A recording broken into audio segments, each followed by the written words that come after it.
Los 10 más grandes conquistadores de la historia, parte 1. Algunos de los conquistadores más destacados de la historia universal han sido, Ciro II el Grande, Alejandro Magno, Julio César, Atila, Gengis Khan, Tamerlán, Hernán Cortés, Francisco Pizarro, Napoleón Bonaparte y Adolf Hitler.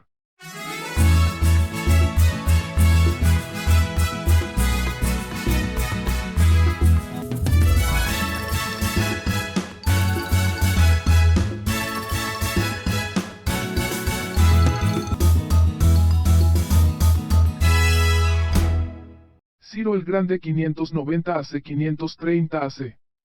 Fundador del Imperio Aqueménida, sus conquistas se extendieron sobre Media, Lidia y Babilonia, desde el mar Mediterráneo hasta la cordillera del Hindu Kush, creando así el mayor imperio conocido hasta ese momento. El imperio fundado por Ciro mantuvo su existencia durante más de 200 años, hasta su conquista final por Alejandro Magno. Ciro el Grande respetaba las costumbres y religiones de las tierras que conquistaba. Entre las disposiciones de Ciro hay que destacar la liberación de los judíos y la orden de reconstrucción del Templo de Jerusalén. En el 530 AC emprendió una campaña contra los masagetas en el norte de su reino, en el curso de la cual encontró la muerte. Alejandro Magno 336 AC, 323 AC. Preparó un ejército de aliados griegos, principalmente macedonios, y en el año 334 AC se lanzó con su pequeño ejército, de apenas 40.000 hombres, contra el poderoso imperio persa, una guerra de venganza de los griegos, bajo el liderazgo de Macedonia, contra los persas. En su reinado de 13 años, cambió por completo la estructura política y cultural de la zona, al conquistar el imperio aqueménida. La clave de sus éxitos bélicos fue el perfeccionamiento. Alejandro nació en Pela, capital de la antigua comarca macedónica de Pelagonia, en octubre del 1356 AC. Uno de sus más reputados generales, Parmenión, venció a los ilirios, uno de sus jinetes resultó vencedor en los juegos celebrados en Olimpia, y Filipo tuvo a su hijo Alejandro, que en su imponente trayectoria guerrera jamás conocería la derrota. El príncipe tuvo primero en Lisímaco y luego en Leónidas dos severos pedagogos que sometieron su infancia a una rigurosa disciplina. Nada superfluo. Nada frívolo. Nada que indujese a la sensualidad. De natural irritable y emocional, esa austeridad convino, al parecer, a su carácter, y adquirió un perfecto dominio de sí mismo y de sus actos. Fue discípulo de Aristóteles a quien le encargaron su educación. A partir de los 13 años y hasta pasados los 17, el príncipe prácticamente convivió con el filósofo. Aristóteles, quedó sumamente complacido y le profetizó que sería un gran rey. Hay una anécdota sobre Alejandro Magno. A los 15 años su padre Filipo quería comprar un caballo salvaje de hermosa estampa, pero ninguno de sus aguerridos jinetes era capaz de domarlo, de modo que había decidido renunciar a ello.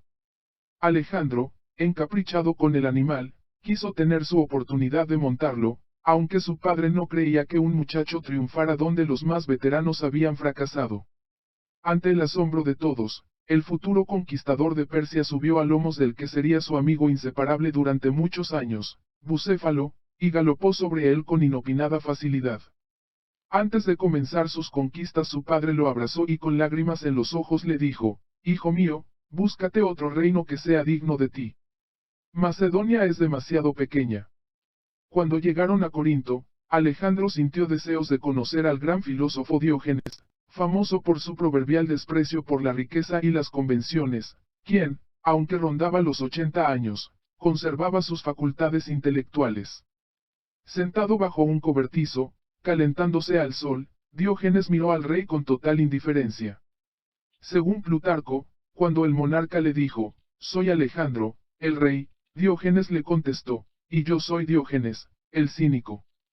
«¿Puedo hacer algo por ti?», le preguntó Alejandro, y el filósofo respondió: «Sí, puedes hacerme la merced de marcharte, porque con tu sombra me estás quitando el sol». Más tarde el rey diría a sus amigos: «Si no fuese Alejandro, quisiera ser Diógenes». Con un ejército compuesto por unos 40.000 hombres y el firme propósito de liberar las ciudades griegas sometidas por los persas. Cuando arribó a tierras asiáticas, Alejandro inauguró una serie de acciones rebosantes de carga simbólica e ideológica, como su visita en Troya de la tumba del mítico Aquiles, el héroe de la Ilíada.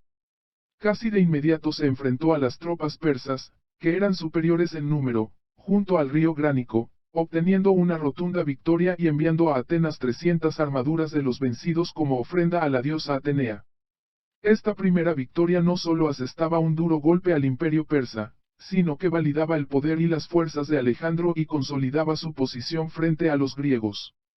Nada podía detener ya su avance hacia las ciudades griegas de la costa de Asia Menor, que se concretó en la toma de Sardes y Éfeso. Ante estas ciudades se presentó como libertador, instaurando sistemas pretendidamente democráticos, si bien bajo su control. En la región de Lidaspes, donde se detuvo el ejército en el invierno de 325 AC para construir una flota, se produjo el enfrentamiento con los malios, en el que Alejandro resultó gravemente herido por una flecha. 2 años después, el 13 de junio del año 323 AC, provocada por la fiebre, originada por anteriores y crónicas afecciones nunca curadas. Julio César. Cayó Julio César, Roma, 144 AC. Militar y político cuya dictadura puso fin a la República en Roma.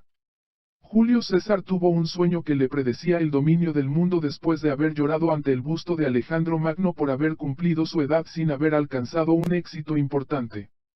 El día de su elección había sospechas de un atentado contra él, lo que obligó a Julio César a decir a su madre: «Madre, hoy verás a tu hijo muerto en el foro o vistiendo la toga del sumo pontífice».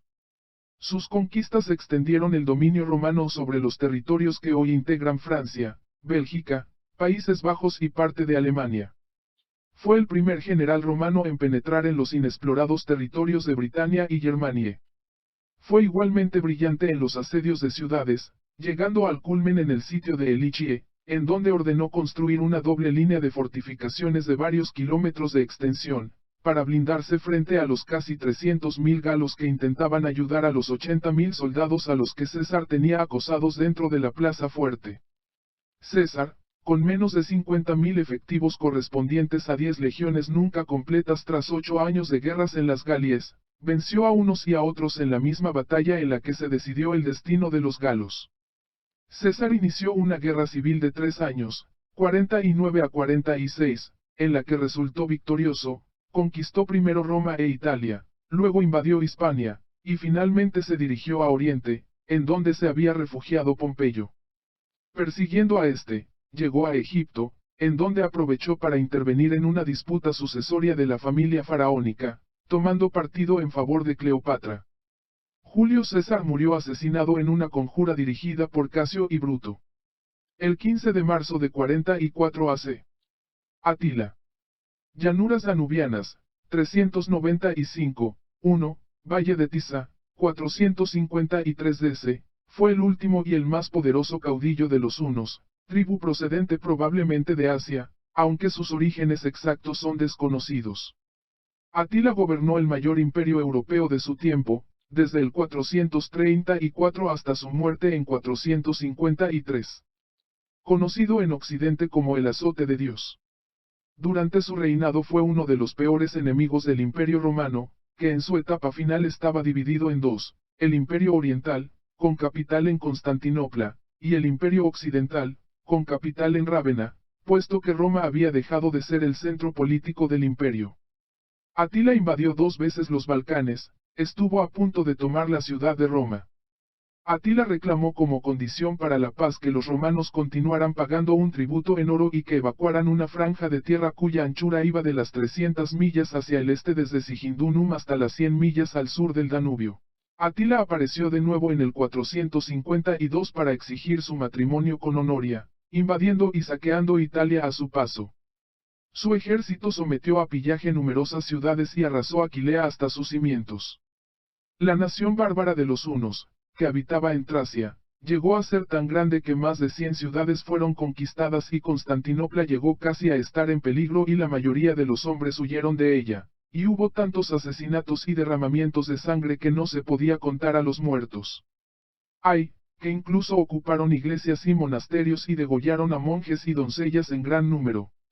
El imperio de los hunos se desmembró y se extinguió tras la muerte de Atila.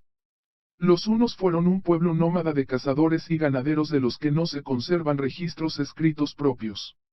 El relato de Prisco dice que cierta noche, tras los festejos de celebración de su última boda, con una goda llamada Ildico, sufrió una grave hemorragia nasal que le ocasionó la muerte.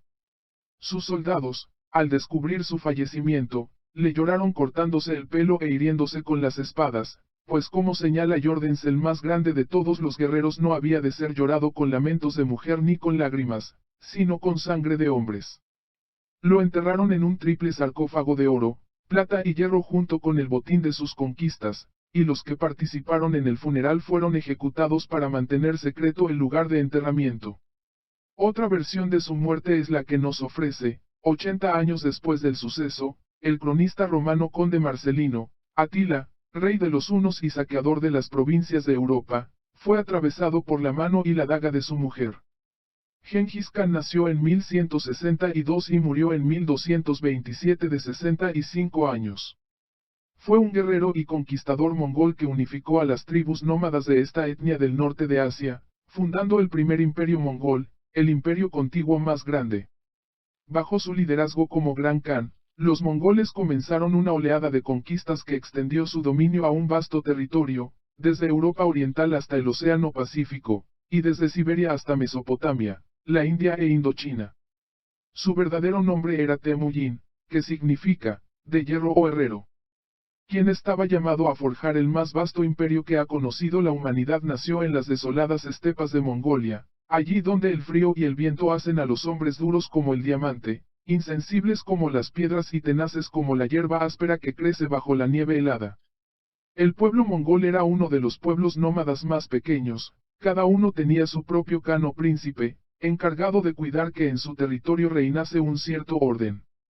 Temujin consiguió dominar entre 1198 y 1206 a las diferentes tribus existentes en Mongolia y hacerse proclamar soberano supremo del país por una asamblea general de jefes, que le otorgó el título de Gengis Khan. Gengis Khan tenía 9 años cuando su padre, según la costumbre mongólica, lo llevó consigo en una larga marcha para buscarle esposa. Atravesaron las vastas estepas y el desierto de Gobi, y llegaron a la región donde vivían los chonjiratos, lindando con la muralla china. Allí encontraron a Burte, una niña de su edad que, según la tradición, sería la esposa madre que le fue entregada por su noble padre. La vida de Gengis Khan es una serie ininterrumpida de batallas victoriosas, la primera la libró contra los merquitas. Después de vencer a los merquitas, el futuro Gengis Khan ya no se encontró solo, como el de hacer la guerra a Tartugai. En 1188 logró reunir un ejército de 13.000 hombres para enfrentarse a los 30.000 guerreros de Tartugai, y los derrotó cómodamente, señalando así el que sería su destino, luchar siempre contra enemigos muy superiores en número y vencerlos. Tribus enteras se unieron a él. Su campamento crecía día a día y a su alrededor se forjaban ambiciosos planes. Bajo su mandato logró unificar a todas las tribus mongoles para ir a la guerra contra los pueblos nómadas del sur, los tártaros, y les infligió una severa derrota en 1202. En el 1206, año de la Pantera, cuando ya todas las tribus de la Alta Mongolia estaban bajo su dominio, Temujin se hizo nombrar Gran Khan, o emperador de emperadores, con el nombre de Gengis. En el año 1211 Gengis Khan reunió todas sus fuerzas. Convocó a los guerreros que vivían desde el Altai hasta la montaña Chingam para que se presentaran en su campamento a orillas del río Kerulo.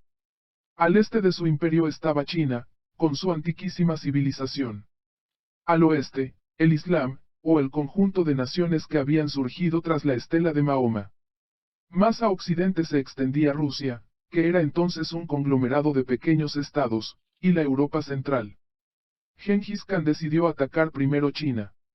En 1211 atravesó el desierto de Gobi y cruzó la Gran Muralla. La mayor conquista de los mongoles, la que los transformaría en un poder mundial, estaba al caer. Aprovechando que el país se hallaba en guerra civil, se dirigieron contra la China del norte, gobernada por la dinastía de los Qin, en una serie de campañas que terminaron en 1215 con la toma de Pekín. En poco más de 10 años, El imperio mongol había crecido hasta abarcar desde las orillas del Pacífico hasta el mismo corazón de Europa, incluyendo casi todo el mundo conocido y más de la mitad de los hombres que lo poblaban. Porque su ejército era indestructible. La materia prima de Gengis Khan eran los jinetes y los caballos tártaros. Los primeros eran capaces de permanecer sobre sus cabalgaduras un día y una noche enteros, dormían sobre la nieve si era necesario y avanzaban con igual ímpetu tanto cuando comían como cuando no probaban bocado. Los corceles podían pasar hasta 3 días sin beber y sabían encontrar alimento en los lugares más inverosímiles. Además, Gengis Khan proveyó a sus soldados de una coraza de cuero endurecido y barnizado y de 2 arcos, uno para disparar desde el caballo y otro más pesado, que lanzaba flechas de acero, para combatir a corta distancia. Tal fue la extraordinaria máquina militar con que Gengis Khan conquistó el mundo. En el invierno de 1227, las tropas mongoles, acompañadas por todos los hijos y nietos de Gengis Khan, emprendieron la marcha hacia el este, para invadir el reino Tangut, en China. Cuando ya nada podía salvar a las poblaciones del fuego y de la espada, el viejo Khan se sintió próximo a su fin. Gengis Khan murió el 18 de agosto de 1227, antes de lograr la rendición china. Su última orden fue no divulgar la noticia de su muerte. Tras su fallecimiento, el enorme rodillo mongol siguió aplastando gentes y naciones. Sus sucesores dominaron toda Asia, penetraron aún más en Europa y derrotaron a húngaros, polacos y alemanes. Después, el imperio decayó hasta desaparecer.